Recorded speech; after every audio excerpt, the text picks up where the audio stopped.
Саламатсыздарбы, назарыңыздарда Жума жыйынтыгы программасы алдыда апта ичиндеги катталган маанилүү жаңылыктардын топтому менен мен Миңгүл Көчөрова тааныштырам. Чек ара айылдарында дагы 30 үй пайдаланууга берилди. Ошондой эле үй ээлерине 100 000 сомдон акчалай колдоо көрсөтүлдү. Декабрь айында президентибиз келип өзү жаңы ачылышын кылып кеткен. Мына калган ачылыштарын акырындык менен жасалып келатат. Кудайым буйруса, ушул 1-мартка чейин толугу менен бүтөт. Соңку чек ара окуясынан кийин Бишкек шаарында жана Чүй облусунда убактылуу жашап жаткан Баткен жана Лейлек райондорунун тургундарына акысыз көмүр таратылды. Областын жетекчиси Абдикарим мырзага ыраазычылык билдиребиз. Анан экинчиден ушу делегацияга кыштын ызгарлуу суугунда элибизге болгон бир чоң камкордук болду. Баткенде электр энергиясын кыска мөөнөткө өчүрүү боюнча график иштелип чыкты. Азыркы учурда биз ошол түзүлгөн регулировочный мероприятиянын негизинде ушул оборудованияларды, трансформаторный подстанцияларды, линияларды сактап калуу максатында ошол регулировочный мероприятияны колдонуп атабыз. Самаркандек айылында заманбап мончо ишке кирип, жергиликтүү жашоочулар жумуш менен камсыз болушту.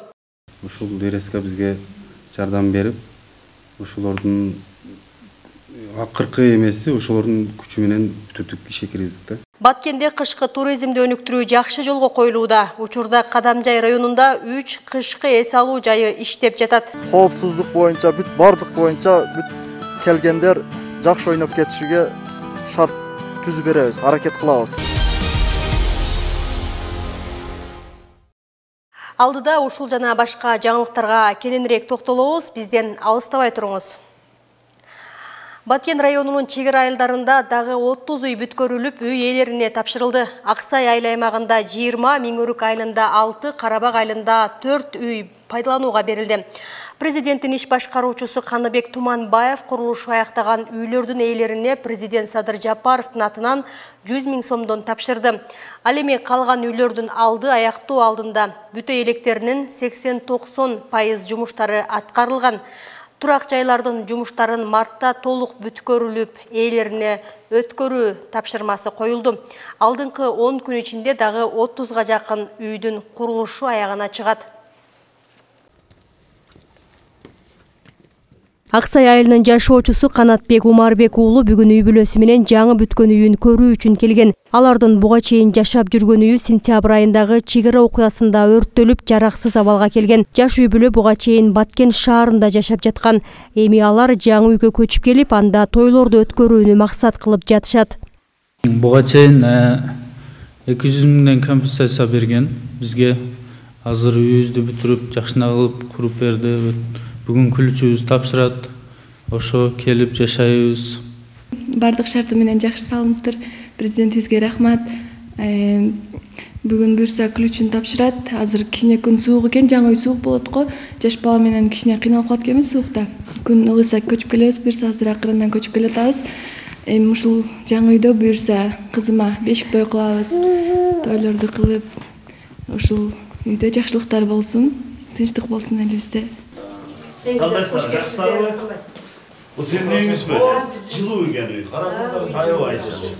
Соңку чек ара окуясында жабыркаган үйлөр мамлекет тарабынан курулуп жатат. Алардын 45-и бүткөрүлгөн. Бүгүн Баткен районундагы 30 үй бүткөрүлүп, пайдаланууга берилди. Турак үйлөрдү ээлерине тапшырууга президенттин иш башкаруучусу Каныбек Туманбаев, президенттин Баткен облусундагы ыйгарым укуктуу өкүлү Абдикарим Алимбаев, Баткен облусунун чек арадагы айылдарын калыбына келтирүү жана өнүктүрүү маселелери боюнча президенттин атайын өкүлү Мамыржан Рахимов жана башка бир катар тиешелүү бийлик өкүлдөрү катышты. Бир канча азыр үй бүттү. Кээ-бир каалагандар кире берет.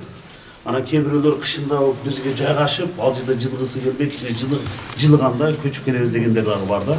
Бирок бүтүрө беребиз да буну. Президенттин иш башкаруучусу Каныбек Туманбаев курулушу аяктаган үйлөрдүн ээлерине президент Садыр Жапаровдун атынан 100 000 сомдон тапшырды. Калган үйлөрдүн алды аяктоо алдында бүтө электеринин 80-90% жумуштары аткарылган. Турак жайлардын жумуштарын мартта толук бүткөрүп, ээлерине өткөрүү тапшырмасы коюлду. Алдыңкы 10 күн ичинде дагы 30га жакын үйдүн курулушу аягына чыгат.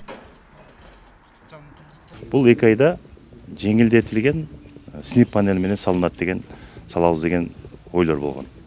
Бирок элдин суранычы менен, элдин каалоосу менен мына кирпичтен мындай бекемирээк үй болсун деп бүгүнкү күндө мына бышкан кирпич менен үстүндө жакшы мына плитаны төшөп, мына үйлөр салынды.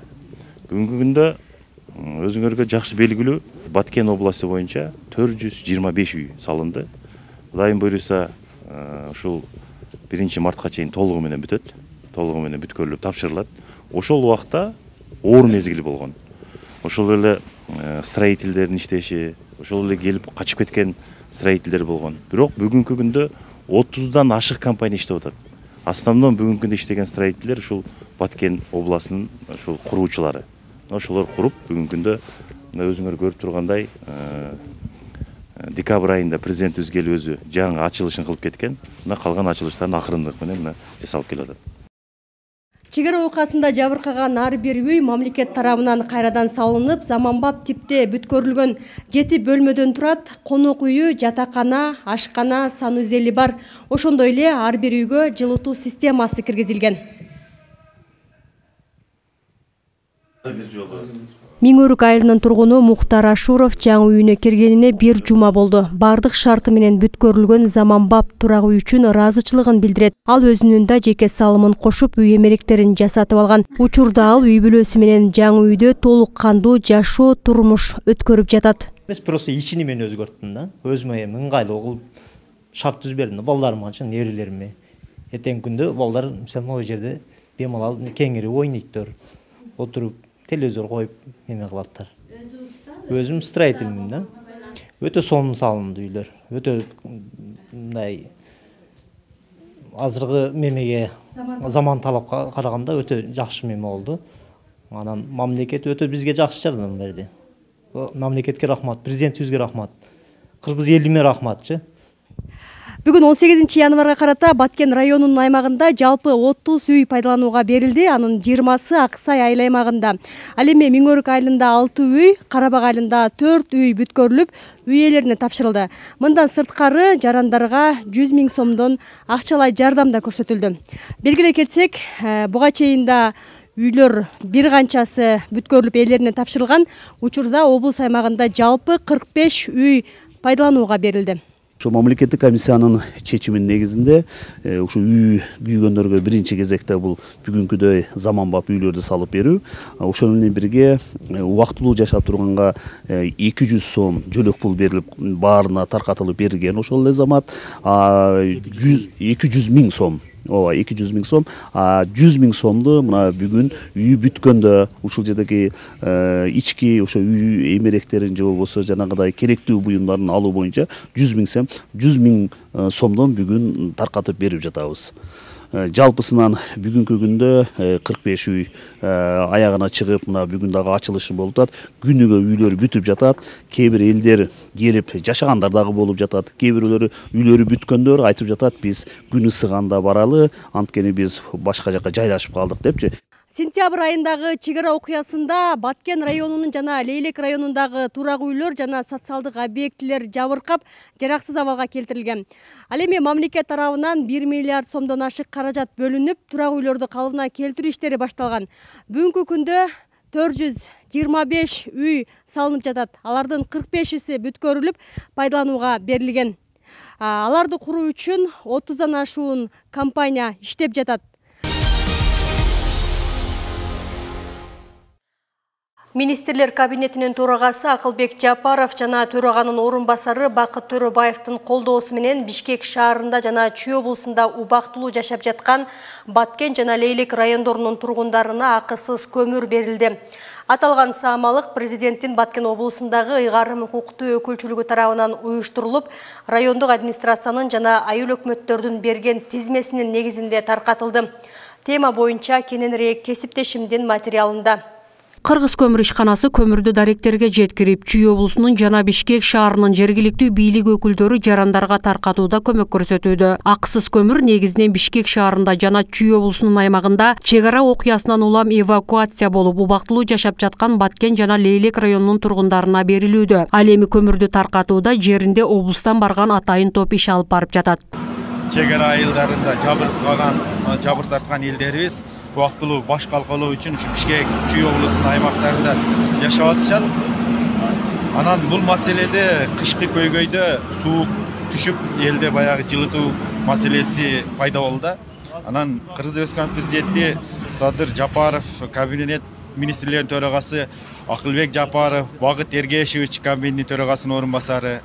Ушул кишилер тапшырмасынын негизинде биз демилге көтөрүп, мына губернаторубуз Абдикерим Карбекович ушу Баткен облусунун тургундарына Бишкек шаарында Чүй облусунун аймагында жашаган тургундар үчүн кышка мындай көмүр менен камсыз кылуу максатында атайын баягы убактылуу баш калкалып жүргөн жарандарга ушул көмүрдү уюштуруп берип атат. Биздин областын жетекчиси Абдикерим мырзага ыраазычылык билдиребиз. Анан экинчиден ушу делегацияга кыштын ызгарлуу суугунда элибизге болгон бир чоң камкордук болду. Буга чейин жергиликтүү бийлик ПРООН эл аралык уюму менен биргелешкен иш аракеттин натыйжасында Баткен Лейлек райондорунун чек аралаш аймагында турак жайлары жабыркаган үй бүлөлөргө 2023 жылдын 16 январына карата жалпысынан 544 тонна көмүр жеткирилип, 398 үй бүлө көмүр менен камсыз болгон. Ыйгарым укуктуу өкүл Алимбаев Абдикерим Карбекович бир топ иштерди алып барып атат. Тагыраак айтканда бүгүнкү күндө ушул Абдикерим Карбековичтин Кыргыз көмүр ишканасы менен түз байланышып, ошолордун колдоосу менен бүгүнкү күндө акыркы окуяга байланыштуу Бишкек шаарынын жана Чүй облусунун район шаарларында убактылуу Лейлек жана Баткен райондорунан эвакуация болгон жарандарга көмөк көрсөтүү максатында акысыз көмүр таратылып берилип атат. Бул боюнча социалдык баракчаларга дагы атайын билдирүүлөр чыгарылган. Атайын жумушчу топтор түзүлгөн, жеринен ушу Лейлек районунан, Баткен районунан атайын жооптуу кызматкерлер дайындалып, анын үстүндө ушул жалпы облус боюнча биздин инвестиция бөлүмүнүн башчысы Ибраимов Талай Бадалович координациялоо жүргүзүп, бүгүнкү күндө Бишкек шаарында жана Чүй облусунда ушул жарандарыбызга акысыз көмүрдөр таркатылып берилип жатат. Облус аймагында чек ара окуясынан улам эвакуация болуп, убактылуу жашап жаткан жарандар жана аз камсыз болгон үй бүлөлөрдү акысыз көмүр менен камсыз кылуу алдыда дагы улантылмакчы.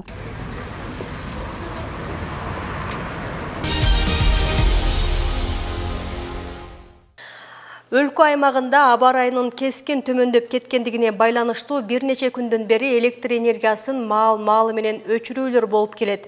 Ал эми Баткен электр тармактары ишканасы электр жабдуулардын ысып иштен чыгуусунан сактап калуу максатында өчүрүүлөр болуп жатканын, кыска мөөнөткө өчүрүү боюнча атайын график иштелип элге таратылганын билдирди. Кененирээк Айбегим Набиеванын материалында.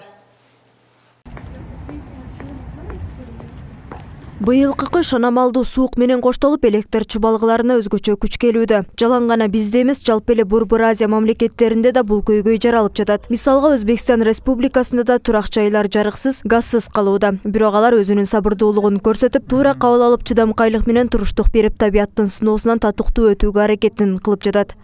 Мына азыркы өзүңүздөр көрүп турасыздар, акыркы 11 январдан баштап күнүн сууганына байланыштуу мурдагы жылдарга салыштырмалуу, же болбосо мына акыркы 4-5 жылдыга салыштырмалуу күнүн сууктугу өзгөчө билинип калды да. Ошол күнүн сууганы биздин энергия системага дагы көп өзүнүн таасирин берип атат.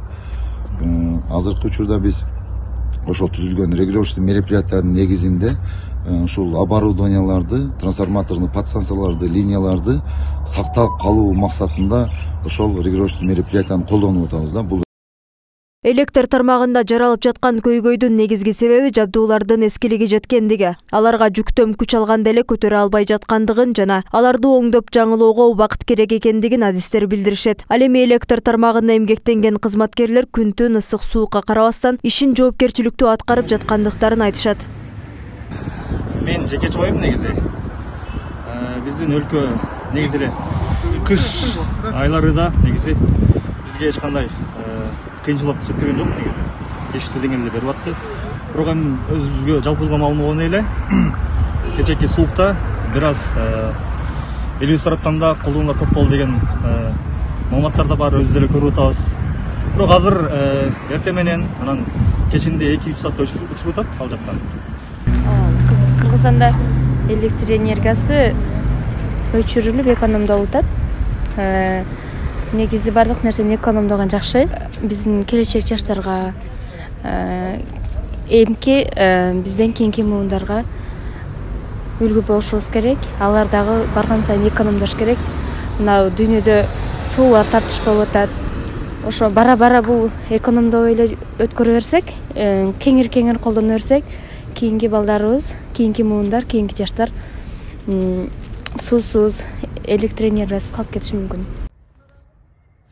Учурда өлкө жетекчилиги тарабынан энергиянын альтернативдүү түрүн өнүктүрүү, энергиянын кайра жаралуучу булактарын жандандуу, жаңы ГЭСтерди куруу сыяктуу жакшы максаттар коюлууда. Ресурстар бар болгону аны туруктуулук шартта ыраттуу ишке ашыруу керек.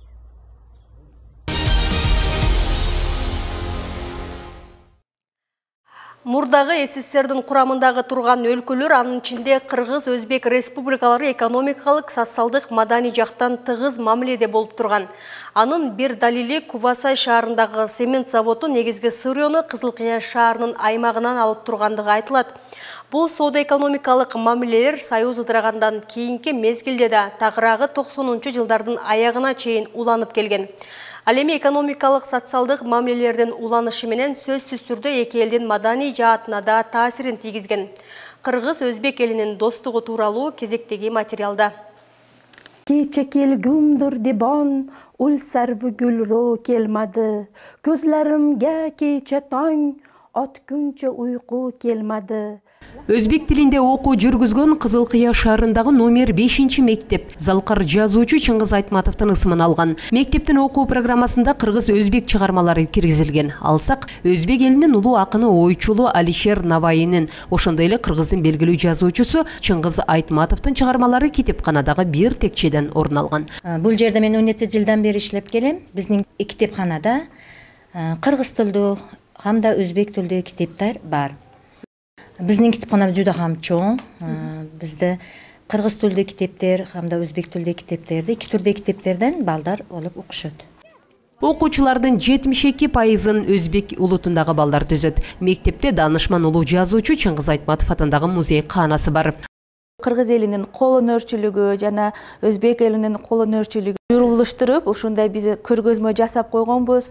Бул кабинетке, бул ушул боюнча биздин окуучуларыбыз кол өнөрчүлүгү эмгек сабагынан, технология сабактарынан ушул эжеке менен башчылыкта, эжекенин башчылыгында өздөрү өз колдору менен ушул кийизден анан улуттук каармандардын, Чыңгыз Айтматовдун чыгармаларындагы каармандарды анан чыгарышат, өз колдору менен жасашат. Чары чыгып бетинен, чары чыгып көзүнөн, ошондо кошойгон айтыбам турганың. Дагы бир өзбек улутундагы мектеп окуучусу Курбанова Бибигүл кыргыздын улуттук сыймыгы, элдик чыгарманын дайрасы болгон Манас эпосун жаштайынан жаттап, түрдүү сынактарда ийгиликтерге жетишип келет. Атпай кыргыз журт үчүн ажалым жетсең өлөйүн, жигит бири колдосо жиниганын төгөйүн, качкыла барың жолумдан калмакты беттеп келейин. Ушуга жылдаган капырды мен бүгүн камкан жерге төгөйүн. Мурдагы СССР курамындагы турган өлкөлөр, анын ичинде Кыргыз-Өзбек республикалары экономикалык, социалдык, маданий жактан тыгыз мамиледе болуп турган. Анын бир далили Кубасай шаарындагы цемент заводу негизги сырьёну Кызыл Кыя шаарынын аймагынан алып тургандыгы айтылат. Бул соода-экономикалык мамилелер Союз ыдырагандан кийинки мезгилде да тагыраагы 90-жылдардын аягына чейин уланып келген. Ал эми экономикалык, социалдык мамилелердин уланышы менен сөзсүз түрдө эки элдин маданий жаатына да таасирин тийгизген. Эки өлкөнүн ар тараптуу мамилеси бүгүнкү күндө да жигердүү кызматташтыкта. Проводились декады города Кызыл Кыя в Кубасае. Кубасай жана Кызыл Кыя шаарлары тынымсыз декадаларды өткөрүп турушкан. Анда түрдүү жарманкелер, майрамдык чыгарылыштар менен коштолгон. Жыйынтыгында Кубасай шаары бизге белектерди берген. Алардын бири өзбек улутунун чапаны. Бул 1989-жылдагы өз ара маданий карым-катнаштын жетишкендиктеринин бир далили десек болот. Советтер Союзунан кийинки убакта да Кубасай жана Кызыл Кыя шаарлары достук мамилени сактап калышкан. Бул Кубасай шаарындагы фарфор заводунун Кыргызстан эгемендүүлүк алган жылдарына арналган белектери саналат. Соода-экономикалык мамилелерде болсо Кубасай шаарындагы цемент заводу күрөң жана кызыл түстөгү сырьёлорду Кызыл Кыя шаарынан алып, жана андан цемент өндүрүп турган. После распада Советского Союза до конца 90-х годов өкүлдөрү жашайт. Оларды ичиден мана өзбек элден. Кызылкыяда бүгүнкү күндө 10 миңден ашык өзбек улутунун өкүлдөрү жашайт. Акыркы мезгилде Кыргызстан менен Өзбекстандын лидерлери эки өлкөнүн ар түрдүү тармактарында кызматташтыкты кеңейтип, достукту тереңдетүү багытында алгылыктуу долбоорлорду ишке ашырууда. Өзгөчө чек арага жакын облустардын жана райондордун ортосундагы кызматташтыктар активдешип жаткандыгынан эки элдин карым катнашы мурдагыдан жеңилдегендиги мисал. Мана биримдигибизге көз тийбесин. Алладан шуну сурап калардым да. Мен өтө сыймыктанам. Мана азыр президентimiz Садыр Жапаров менен Өзбекстан президенти бирге неме кылышып, жолугушуп, мана бизге кандай маселелерди чечип берди. Барып келип, кирип туруп, мана соода сотук боюнча тууган уруктарды мана канча жылдардан бери көрө албай жүргөнбүз, азыр беймалал кирип чыгып атабыз. Ошого эки президентке келесі іштерге ийгилик сурайм. Bundan da жакшы алакаларını бекемдешиге тилеп калардым да. Белгиле кетсек, Өзбекстандын президенти Шавкат Мирзиёев 26 январда Кыргызстанга иш сапары менен келери күтүлүүдө. Бул тууралуу Соода өнөр жай палатасы 17 январда билдирди. Маалыматка караганда, буга байланыштуу Соода өнөр жай палатасы эки өлкөнүн бизнес кеңешинин жыйынын өткөрүүнү пландаштырууда. 10 январда мамлекет башчысы Садыр Жапаров көрүнүктүү мамлекеттик ишмер Абсамат Масалиевдин 90 жылдыгын майрамдоо жарлыгына кол койду. Кыргызстандын экономикалык, социалдык, маданий калыптануусуна зор салым кошкон мамлекеттик ишмер Масалиевдин элесин түбөлүккө калтыруу жарлыктын негизги максаты. Саясий ишмерди 90 жылдыгын майрамдоого даярдык көрүү үчүн уюштуруу комитеттери түзүлүп, иш-чараларды даярдоо жана өткөрүү планын иштеп чыгуу тапшырылды. Кадамжай райондук мамлекеттик администрациясында даярдык көрүү максатында атайын жыйын өткөрүлдү. Алтын кендерин приватташтыруу жарабайт. Ага көп акылдын кереги жок, ага бийликтин кереги жок. Дүйнө жүзүндө андай маселе жок. Тем более биздин закондордо жазылып турат. Никакая международная там консультация не поможет здесь. Жогорку кеңеш только может сказать. Тем более Кумтырское месторождение – это крупнейшее месторождение в мире. Семерка, восьмерка ракет. Кыргыз Республикасынын эл баатыры, белгилүү мамлекеттик ишмер Абсамат Масалиев чынчыл, жемкорлук сыяктуу одоно көрүнүштөрдөн өзүн пакиза туткан инсан катары элдин эсинде калды. Кайсыл гана учур болбосун өлкөнү өргө сүйрөгөндөрдүн сап башында. Элдин кызыкчылыгын бийик койгон саясий ишмер Кыргызстандын экономикалык, социалдык, маданий калыптануусуна зор салым кошкондордун арасында. Кыйын доордо Абсамат Масалиев Кыргызстандын көмүр кендеринен жылына 4 миллион тоннага жакын кара алтынды өндүрүп, коңшу Казакстан менен Өзбекстанга сатуу аркылуу өлкөнүн казынасын капчыгын кеңейткен. Анын тирүү кезиндеги мамлекет үчүн жасаган зор эмгектерин элдин эсинде түбөлүк калтыруу максатында 90 жылдыгын белгилөө мамлекеттик деңгээлде өткөрүлмөкчү. Өмүрүнүн тең бөлүгүн коомдук жана мамлекеттик ишмердикке арнаган саясий кызматкер Абсамат Масалиев эмгек кызыл туу ордендери, медалдар менен сыйланган. Учурда Кадамжай шаарында жайгашкан Абдыкадыр Орозбековдун музейинде Абсамат Масалиевдин элесине арналып атайын бурч ачылган. 2013 жылы 80 жылдык мааракесинде музей кызматкерлеринин демилгеси менен үй бүлөлүк архивинен сүрөттөр алынып, өмүр таржымалы камтылган. Музейге келген көрүүчүлөргө кыргыз эл баатыры тууралуу маалыматтар берилип келет. 2013 жылы музейде бурч уюштурганбыз. Бул жерде ушул үй бүлөлүк архивдеги сүрөттөр менен кеңири Абсамат Масалиевдин жасаган эмгектери тууралуу кеңири айтып берүүдөбүз. Абсамат Масалиевдин уулу Исхак Масалиев өзү келген. Ошолордун эмесиде бурч уюштурулган. Көрүнүктүү ишмер 1933 жылы Баткен облусунун Кадамжай районундагы Алыш кыштагында туулган. Буга байланыштуу Баткен облусунун башчысынын орун басары Жаныбек Исаковдун жетекчилигинде комиссия тобу мамлекеттик ишмердин 90 жылдыгын жогорку деңгээлде өткөрүү боюнча көчмө жыйындар өтүп жатат. Биз бул кишибиз менен сыймыктанабыз, жалпы эле кыргыз эли сыймыктанат. Жарлык чыкканга чейин да өзүбүз элдер менен жолугушууда бардыгы эле ушул кабарларды укканда барды сыймыктануу менен бардыгын ошо маанайы жогору, ушундай өтсө бардыгы өздөрүнүн кол кабыш кыла тургандарын айтып билдиришкен. Бул боюнча мааракенин өтүшүнө бардык биздин Масалиев айыл өкмөтү эле эмес, бардыгы эле ушул Кадамжай районунун эли ыраазы.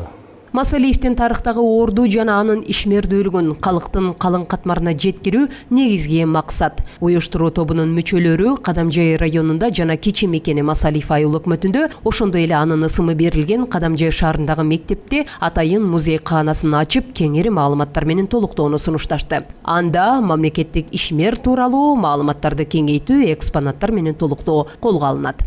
90 жылга карата биз архив тарабынан Абсамат Масалиевдин аркандай басып өткөн тарых жылдары боюнча тийиштүү жерлерге өзүбүз өркүндөтүү иштерин карап жатабыз. Кандай гана Абсамат Масалиев жөнүндөгү тарыхый маалыматтарды архивтерден табуу боюнча биз жакындан жардам беребиз. 90 жылдыгына карата майрамын белгилөөдө жалпысынан 23 пункттан турган иш-чаралар камтылган. Уюштуруу жана комиссия курамында мамлекеттик органдардын өкүлдөрү, маданият, билим берүү тармагынын кызматкерлери бар. Президенттин указы чыккандан бери дагы областтык өкүлчүлүктөн атайын буйругу чыгып, ошол буйруктун негизинде уюштуруу тобу түзүлгөн. Ал уюштуруу тобунун орун басары төрагасы Жаныбек Маныч болгон болсо, анын орун басары Кадамжай райондук мамлекеттик администрация башчысы Аким Кутбин Абдрахманович болуп, бүгүн ошол уюштуруу тобунун биринчи отуруму болуп өттү. Бул жерде тиешелүү мекеме ишканалардын жетекчилери, ошондой эле областтык структурадагы мекеме ишканалардын тиешелүү өкүлдөрү келип катышып, ар бир өкүл өзүнүн сунуштарын берди. Бүгүнкү күндө мамлекеттик белгилүү саясий ишмер Масалиевдин Кыргызстандын эки шаарларындагы көчөлөргө, Кадамжай райондагы айыл өкмөткө жана мектепке ысымы берилген. Ал эми аталган мааракелик иш-чараларды өткөрүүгө министрлер кабинетинин төрагасынын резервдик фондунан каражат бөлүнөт. Анда акындардын республикалык айтышы, илимий конференциялар жана башка майрамдык салтанаттар менен коштогон Абсамат Масалиевдин 90 жылдыгы май айында өткөрүлөрү күтүлүүдө. Уюштуруу тобу учурда бир катар сунуштарды берип, көчмө жыйындарды өткөрүп, даярдыктар башталды.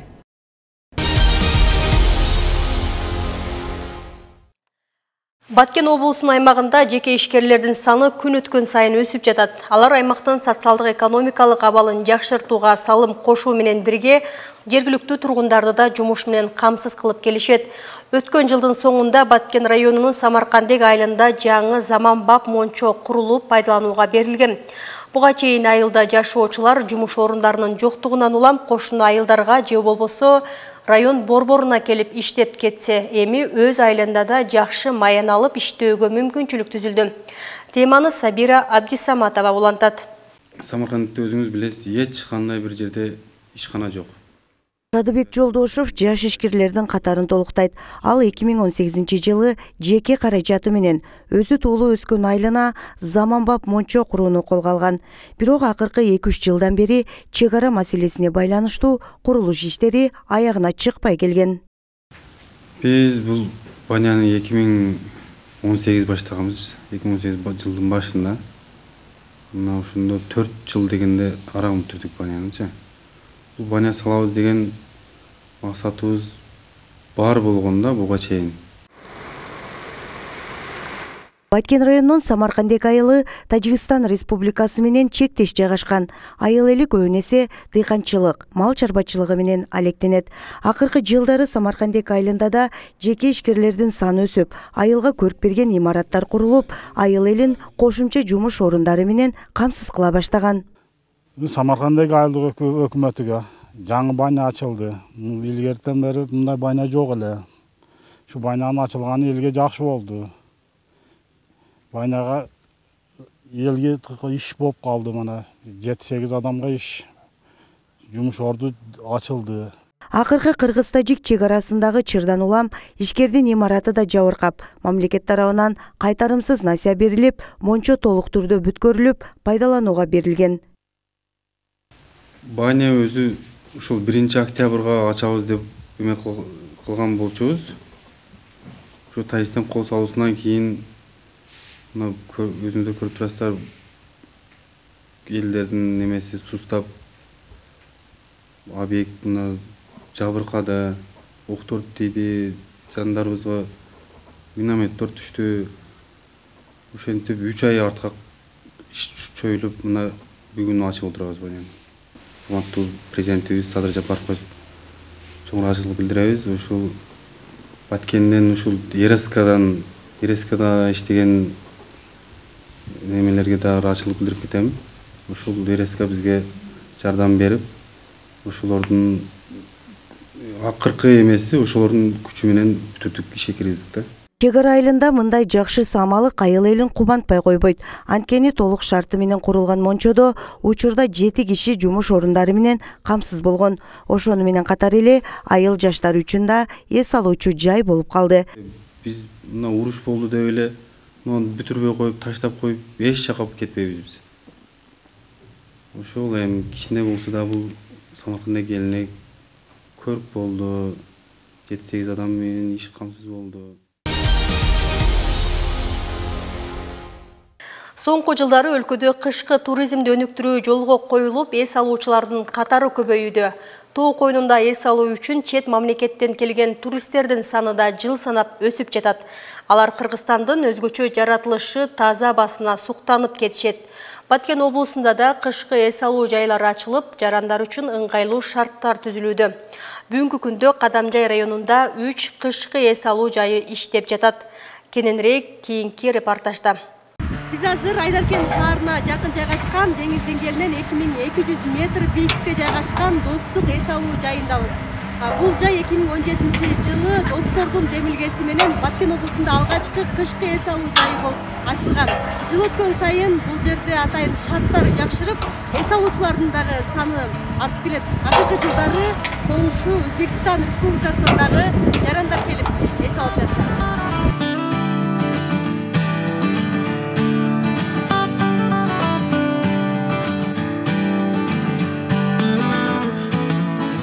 Ушундай канаттар жатып, жана бош эле жатып, ошонун ушундай идея келип, анан Москвадан көрүшү ушундай жайларды. Анан бүт ушул немелерди анан комплект Москвадан алып келип, куруп, 6 жыл болду. 2017 жылдан бери иштейбиз. 6 жыл. Биздин максатыбыз ушул жерге келгендер жакшы көңүлдүү эс алып кетсе. Анан биз коопсуздук боюнча, бүт бардык боюнча бүт келгендер жакшы ойноп кетишиге шарт түзүп беребиз, аракет кылабыз. Кандай сезимдер болгонун ылдыйга түшкөндөн кийин айтамын.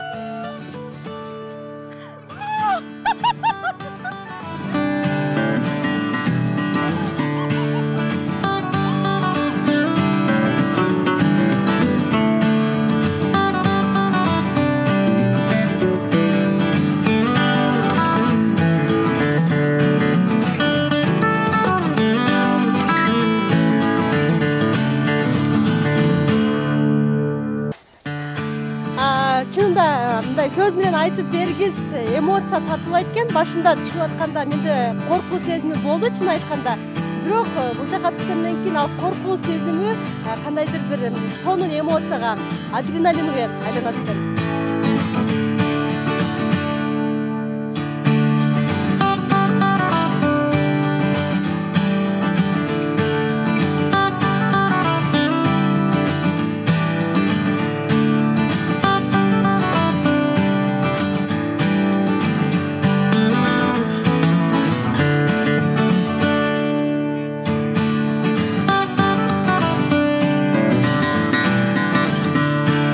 Шаардан сырт тоонун борунда таза абада эс алуу бул сергек жашоо мүнөзүн айкинелет, ошол эле учурда ден соолукту чыңдап, адамдын маанайын да көтөрөт. Мына ушул максатта эс алууга келген биз жарандардын маанайын сурап көрөлү. Адам баласы маанайын да көтөрбөстүн ден соолугун да чыңдайт. Жылда эс алып туруш керек. Мен биринчи жолу келишим. Жакшы неме экен, жакшы маанай. Жыл буюрса ар жыл келип турам. Биз үй бүлөбүз менен келдик. Бул жер раса жакшы, сонун экен. Эс алуу кандай болуп атат? Эс алуу жакшы буюрса. Каяктан келдиңер? Баткенден келдик. Баткен шаарынан, Биринчи жолу келип атасыңарбы? Биринчи жолу келип, менен тегиде эс алдым. Жаралар достор менен. Биз Кыргыз Кыштак айылынан келдик, өзүм семьям менен, балдарым, күйөөм болуп, жырга ойноп атабыз. Кандай экен негизи? Коркот экенсиң, бирок саны жакшы. Жакшы эмоция болуп атат, а? Быйыл биринчи жолу келип атасыздарбы? Быйыл биринчи жолу келип атабыз. Аталган кышкы эс алуу жайында 10га жакын кызматкер эмгектенип, эс алуучулардын коопсуздугун көзөмөлгө алат. Алар жыл өткөн сайын облустун булуң бурчугунан келип эс алып кеткендердин саны көбөйгөнүн айтат. Акыркы 2 жылдан бери коңшу Өзбекстан Республикасынан да туристтер келе баштаган. Өзгөчө быйыл коңшу өлкөдөн эс алуучулар көп келип жатканын айтышат. Биз эс алуу үчүн досторубуз менен атайын Маргалаңдан келдик. Бул жерде шарттар жакшы экен. Сөз менен айтып бере алгыс эмоциялар болуп жатат. Жыргап жатабыз. Биринчи жол келип жатабыз. Бизде кар жок. Эми шаарыбызга барып досторубузга, туугандарга да айталы деп жатабыз. Үй бүлөбүздү да алып келебиз буйруса. Чек арадан өтүү да маселе жараткан жок. Жарым саатта өтүп келдик. Баары сонун болуп жатат. Biz Kuvasoy şahardan keldik. Биз эс алуу үчүн Фергана облусунун Куасай шаарынан келдик. Агамдын кыздары менен чогуу өзүбүздөгү бир канча жайларды айланып, анан бул жака да келдик. Эс алуу сонун болуп жатат. Жыргадык. Мындай эс алуу жайы биздин шаарда жок. Эми кыш бүткүчө дагы келебиз деп жатабыз. Буюрса Кыргызстандын башка дагы кооз жерлерине баралы деп ниет кылдык. Башка joylar borligini bilmagandim. Endi tez-tez kelib turamiz. Boshqa joylarga ham borib ko'ramiz Qirg'iziston. Эс алуу жайында жыл сайын шарттарды жакшыртуу аракети көрүлөт. Жеке ишкер лыжа тебүү аянтчасын ачууну да пландап жатат. Алдыда аймакка электр энергиясы тартылса, бул план ишке ашаарын айтат.